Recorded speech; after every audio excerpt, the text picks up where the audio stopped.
Hello dear student, बहुत बहुत स्वागत अपने YouTube channel commerce with Sanjeev sir में। और आज हम लोग बात करेंगे मेजर और माइनर सब्जेक्ट्स की। चाहे आप बीए कर रहे हो, बीएससी कर रहे हो, बीकॉम कर रहे हो, एमकॉम कर रहे हो, एलएलबी कर रहे हो, कोई भी सब्जेक्ट कर रहे हो, जब से न्यू एजुकेशन पॉलिसी लागू हुई है इंडिया में, तब से दो चीजें नई मिली आकर के, और वो है एक मेजर विषय और दूसरा माइनर विषय। ये देन है एनईपी 2020 की, न्यू एजुकेशन पॉलिसी 2020 की। और इस पर किसी भी टीचर ने पूरे YouTube पे आप देख लिए कि क्लियरली बताया भी नहीं है कि इन दोनों में भाई क्या अंतर है, क्या इनका मेन मकसद है और क्यों ये ऐसा किया गया। तो इसके बारे में इस चैनल पे आपको हम विस्तार से आज समझाते हैं, सारे डाउट यहां पर क्लियर हो जाएंगे। ओके, और मेजर और माइनर विषय में अंतर क्या है ये भी आज आपको पता चल जाएगा। सिर्फ ये हमारा जो चैनल है बीकॉम का चैनल है, इसलिए जो बीकॉम के स्टूडेंट्स हैं वो इस चैनल को सब्सक्राइब कर लें, और पूरी तैयारी बीकॉम की बहुत अच्छे से होती है।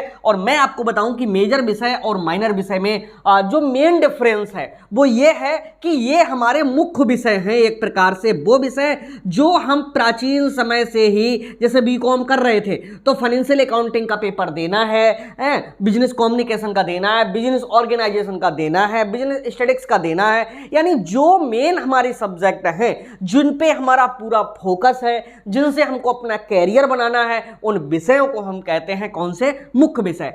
अब माइनर विषय हमारे कौन से होते हैं? वो विषय होते हैं कि हमने अगर कॉमर्स स्ट्रीम को चुना है और हम चाहते हैं यार कि बीए की स्ट्रीम का भी एक दो सब्जेक्ट हमको पढ़ने को मिल जाता, या हम कॉमर्स ही अगर पढ़ते रहेंगे, जीवन में हमको साइंस के किसी विषय की जरूरत है, पढ़ सकती है, या हमें भविष्य में नॉलेज होना चाहिए, तो इसके लिए न्यू एजुकेशन पॉलिसी ने आपको इस बंधन से मुक्त कर दिया है। आप कॉमर्स लेकर के साइंस का कोई भी सब्जेक्ट है वो चूज कर सकते हो। ये काम आपका कॉलेज कराता है, या जब एग्जामिनेशन फॉर्म आप फिल करते हो वहां पर जो सब्जेक्ट आप माइनर में चुनोगे वही आपके लिए वहां पर फिर पेपर देना होता है। अब यहां पर जो मेजर विषय हैं इनमें 25 मार्क्स बेटा रखे गए हैं कॉलेज की ओर से, ठीक है, जिसमें आपके इंटरनल एग्जाम है, प्लस आपकी जो फाइल है, आपका पूरा जो प्रोजेक्ट वगैरह बनवाते हैं उस पे 25 मार्क्स इंटरनल एग्जाम में है, और 75 जो हैं वो आपके मेन एग्जाम में मिलते हैं। ठीक है, तो इस तरह से ये 100 मार्क्स का पेपर होता है।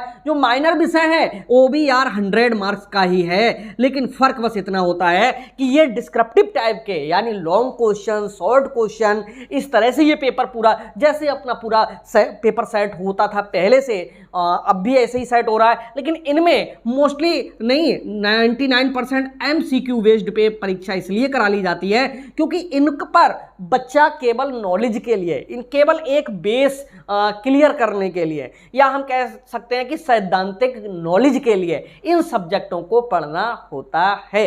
अब इनकी जो मार्किंग है क्या वो वैल्यू नहीं रखती है? रखती है भैया, उतनी ही रखती है। ओके, किसी भी प्रकार से आप इनमें ढील नहीं देंगे, बड़ी अच्छी से आप तैयारी इनकी भी करेंगे। तो मेजर सब्जेक्ट और माइनर सब्जेक्ट के बीच की जो खाई है बस इतनी सी है कि हम कॉमर्स लिए हुए हैं और हम चाह रहे हैं कि हमारे लिए साइंस के किसी भी सब्जेक्ट में नॉलेज होना चाहिए, या हमारा मन है कि हम तो पढ़ेंगे, तो हम उसके लिए अब एनईपी में पढ़ सकते हैं। अगर हम बीएससी कर रहे हैं तो हम चाहें कि बीकॉम का एक दो सब्जेक्ट हमको पढ़ने को मिल जाता, तो हम माइनर में लेकर के और उसकी स्टडी कर सकते हैं। इसीलिए मेजर और माइनर दोनों सब्जेक्ट का पूरा अपना सिस्टम बना हुआ है। लेकिन इनके जो एग्जाम हो रहे हैं वो MCQ बेस्ड हो रहे हैं। बहुत कुछ कॉलेज के हाथों में है इन विषयों पे, लेकिन जो आपके मेजर सब्जेक्ट हैं इनको भाई सबसे ज्यादा फोकस करना होता है, क्योंकि इन्हीं पर हमारा कैरियर पूरा बनता है। तो ये छोटी सी जानकारी आपको कैसे लगी? और कोई जानकारी लेना हो आप यहां पर कमेंट कर सकते हैं,